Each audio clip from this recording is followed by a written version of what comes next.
नीरज एक चाय ले आओ, नीरज कॉफी ले आओ। मेरी मदर ने बोला कि बेटा ये बेवकूफी के ख्वाब छोड़ दो, नंबर तुम्हारे आते नहीं है, ये बैग उठा के घूम रहे हो, कोतवाली जा रहे हो, फैमिली का नाम खराब कर रहे हो। शादी हो चुकी थी, एक छोटा बच्चा था, मदर थी, पैसे नहीं थे, नौकरी नहीं थी। मेरा मंत्र जो रहा है, जो मैं आप लोगों को बताना चाहता हूं,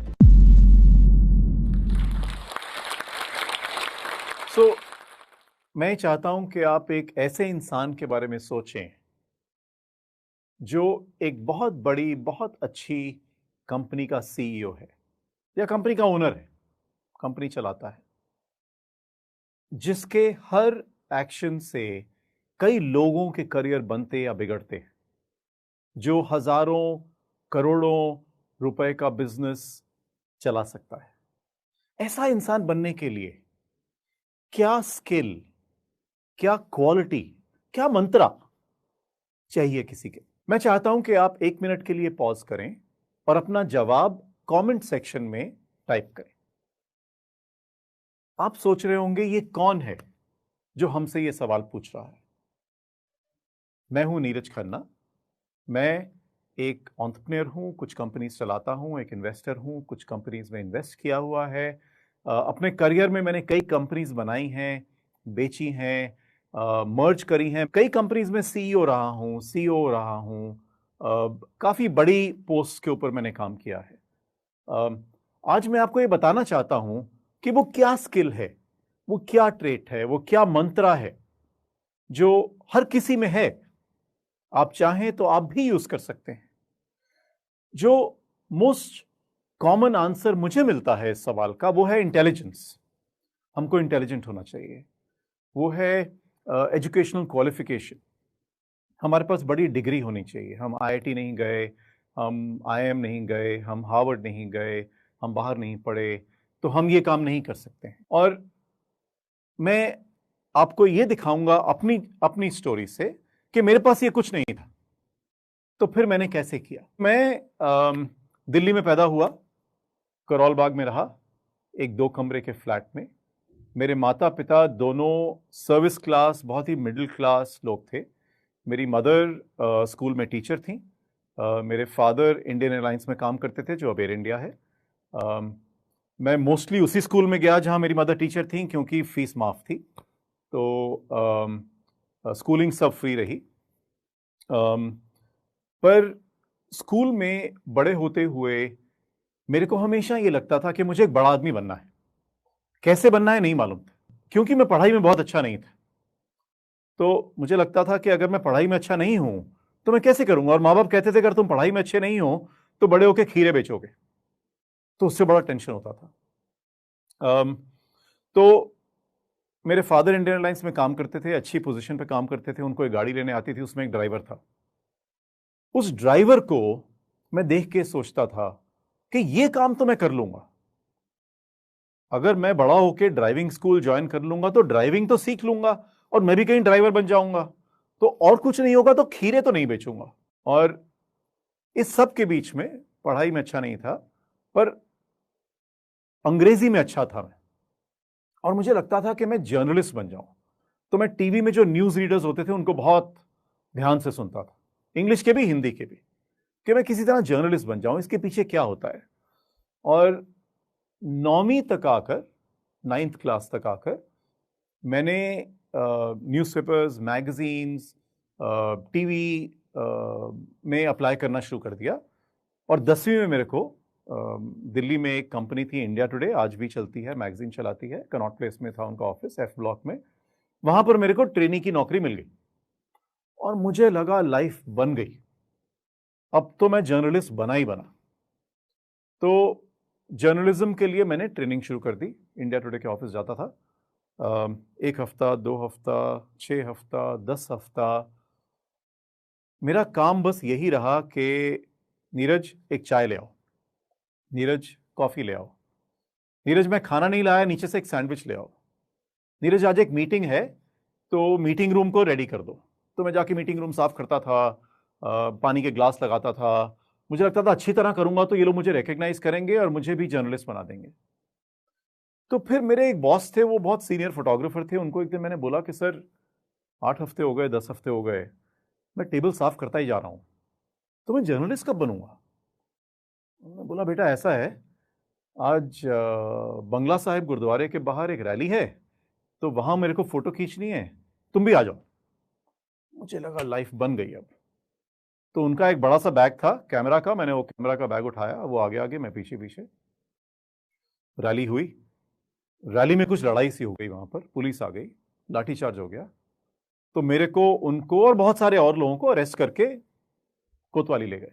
तो उस दिन रात के 10 बज गए, हम कोतवाली में थे, इंडिया टुडे से लोग आए, उन्होंने साइन वाइन किया, हमारे को वापस ऑफिस ले गए। ऑफिस पहुंचे, सामने पेरेंट्स बैठे थे और खूब डांट पड़ी, घर ले गए, घर जाके पिटाई हुई। मेरी मदर ने बोला कि बेटा ये बेवकूफ़ी के ख्वाब छोड़ दो, तुमने जर्नलिस्ट वर्नलिस्ट नहीं बनना, बनना है तो बाद में बनना है, अभी पढ़ाई पे फोकस करो, नंबर तुम्हारे आते नहीं है, ये बैग उठा के घूम रहे हो, कोतवाली जा रहे हो, फैमिली का नाम खराब कर रहे हो। अब पढ़ाई मेरे से होती नहीं थी, पर फिर भी घर में मार पड़ती है तो आप करते हो। तो खैर इंडिया टुडे चलता रहा, साथ में मैं पढ़ाई करता रहा। उसके बाद जेल वेल नहीं हुई, 12वीं तक लाइफ चल गई। अब 12वीं में मुझे ये समझ में आ गया कि जर्नलिज्म जो है, गर्मी धूप पसीना, मार भी पड़ेगी, पुलिस भी पकड़ेगी, वो जमाने अलग थे, आजकल वाले फैंसी जर्नलिस्ट नहीं थे। तो उसी टाइम पर हमारे स्कूल के कुछ बच्चों ने होटल मैनेजमेंट का फॉर्म भरा। उन्होंने बोला ये बड़ी बढ़िया चीज़ है, ये कर लो, इसके बाद तुम ये जो बड़े बड़े 5 स्टार होटल हैं इसमें मैनेजर बन जाओगे। तो मुझे लगा ये तो बढ़िया चीज़ है, मैं भी कर देता हूँ। तो मैंने जर्नलिज्म छोड़ के और होटल मैनेजमेंट शुरू किया। उसके बाद ताज में नौकरी मिली, और जब मैं होटल मैनेजमेंट कर रहा था उस टाइम समझ में आया कि कोर्स करना तो आसान है, नौकरी नहीं मिलेगी आसानी से। तो जब ताज में नौकरी मिली तो लगा बॉस लाइफ बन गई। तो ताज ज्वाइन किया और ज्वाइन करने के थोड़े ही देर बाद मेरे फादर की डेथ हो गई। मेरे फादर मेरे बहुत ही क्लोज थे। हम एक मिडिल क्लास फैमिली से आए थे, मदर और फादर दोनों कमाते थे। मेरे फादर की जब डेथ हुई तो एक बहुत ही बड़ा धक्का था मेरे लिए। मुझे लगा कि जिंदगी खत्म हो गई। एक जो मेरे पीछे मेरे फादर खड़े थे वो अब नहीं है। एक एक बहुत ही अकेलापन सा महसूस हुआ। पर दूसरी तरह से मेरे को लगा कि अब इससे बड़ा क्या हो सकता है, तो डर निकल गया, मैं बिल्कुल फियरलेस हो गया। मुझे लगा कि अब इससे बड़ा कुछ गलत नहीं हो सकता मेरी जिंदगी में। तो ताज में मैं उस टाइम चलता जा रहा था और नौकरी कर रहा था, अंदर से लग रहा था मैं कैसे बड़ा आदमी बनूंगा। तो मैंने बोला चलो कंपनी खोलते हैं। तो मैंने और मेरे एक मित्र ने जो मेरे साथ कॉलेज में थे, हमने साथ में कंपनी शुरू करी, ट्रैवल एंड टूरिज्म की कंपनी। बिकॉज हमें लगा हम तो होटल में, हमें सब मालूम है। पर बहुत ही बड़ी बेवकूफ़ी की बात थी। हम लोग 22 साल के थे, हमें नहीं मालूम था कंपनी कैसे चलाते हैं, हमें नहीं मालूम था पैसा कैसे मैनेज करते हैं, हमारे पीछे कोई बड़ा इन्वेस्टर नहीं था, घर में पैसे नहीं थे, हमें नहीं मालूम था क्लाइंट कैसे लाते हैं। तो जैसा कि आप लोग समझ सकते हैं, लॉस हुए, कई बार प्रॉफिट हुआ, कई बार लॉस हुआ, ओवरऑल जबरदस्त लॉस हुआ, कंपनी बंद करनी पड़ गई। लेकिन वो एक्सपीरियंस जिंदगी में रहा मेरे साथ। जब शुरू की थी तो लगा था लाइफ बन गई, जब लॉसेस हुए तो थप्पड़ पड़ा, बंद करी, वापस नौकरी में आ गए, दोबारा से नौकरियां ढूंढी और नौकरियां शुरू कर दी। उसी टाइम पर इंडिया में एविएशन इंडस्ट्री आ रही थी। तो पहले सिर्फ इंडियन एयरलाइंस, एयर इंडिया थी, फिर प्राइवेटाइज हुआ, तो बहुत सारी प्राइवेट एयरलाइंस आई, Damania, east west, Modi Luft, jet air, बहुत सारी कंपनीज आई। तो मोदी लुफ्ट में मेरे को नौकरी मिल गई, इंडिया का कस्टमर सर्विस हेड बना दिया उन्होंने, इंडिया का कस्टमर सर्विस हेड। और मैं बहुत यंग था, मुझे क्या लगा, दोबारा लगा लाइफ बन गई। और इंडिया का कस्टमर सर्विस हेड, इतने सारे लोग मेरे को रिपोर्ट कर रहे हैं, फ्री एयर ट्रैवल, बहुत मजा आया। लेकिन थोड़ा आगे जाइए थप्पड़ पड़ता है। थोड़ा आगे गया, जॉइंट वेंचर था मिस्टर मोदी के ग्रुप और लुफ्थांसा के बीच में, जॉइंट वेंचर टूट गया। कुछ 3-4 महीने हाफ सैलरी मिली, उसके 3-4 महीने बाद तक सैलरी नहीं मिली, उसके बाद नौकरी नहीं थी, तो हम सब ने नौकरी ढूंढनी शुरू कर दी। शादी हो चुकी थी, एक छोटा बच्चा था, मदर थी, पैसे नहीं थे, नौकरी नहीं थी। तो आप देख सकते हैं कई बार एक एक्सट्रीम लो आया, बहुत ही बुरा टाइम आया, लेकिन फिर ऊपर आया। उसके बाद मैंने 1-2 कंपनीज में काम किया, इंडियन कंपनीज थी, और मेरे को बड़ा ब्रेक मिला एक अमेरिकन कंपनीज। तो जी कैपिटल ने मेरे को जॉब ऑफर करी, मैं बहुत एक्साइटेड हो गया, मुझे लगा लाइफ बन गई। जी कैपिटल इंडिया में आउटसोर्सिंग करना चाहता था, तो उन्होंने बोला भाई तुम कस्टमर सर्विस चलाते हो, कॉल सेंटर्स चलाए हैं, तो इंडिया में यूएस और यूके के लिए हमको कॉल सेंटर्स चलाने हैं, चला लोगे? मैं बोला हाँ जी चला लेंगे, बिल्कुल चला लेंगे। कुछ हवा नहीं थी कैसे चलाएंगे, लेकिन नौकरी चाहिए थी, ले ली, अमेरिकन कंपनी में घुस गए।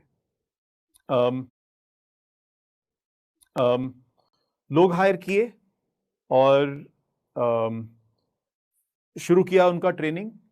लोगों को हमको रात को काम कराना था, तो मालूम नहीं था कैसे कराना है, लेकिन 100 लोगों को हमने रात में शिफ्ट में डाल दिया।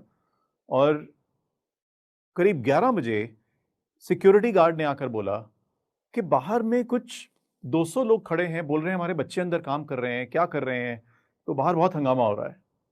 तो मैं बाहर गया, उन लोगों से पूछा मैंने कि भाई क्या प्रॉब्लम है, तो उन्होंने बोला हमारे बच्चे अंदर नौकरी पे आए हुए हैं और आधी रात को आप क्या करा रहे हैं उनसे। तो इतना फर्क है कि आज की डेट में कई इंडस्ट्रीज हैं, कई कंपनीज हैं जो नाइट शिफ्ट में काम करती हैं, उस टाइम पे ऐसा कुछ नहीं था। तो फिर उनको मैंने समझाया कि भाई अंदर में काम चल रहा है, उनको दिखाया अंदर सब डिसेंट काम है, कुछ प्रॉब्लम नहीं है।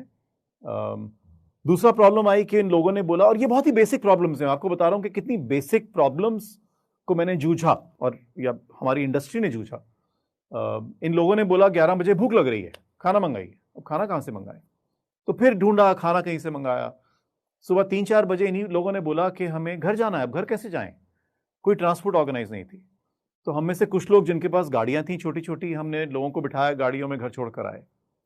तो धीरे धीरे ट्रांसपोर्ट ऑर्गेनाइज करी, केटरर्स ऑर्गेनाइज किए खाने के लिए, पेरेंट्स को इन्फॉर्म करना शुरू किया कि आपके बच्चे यहाँ क्या कर रहे हैं।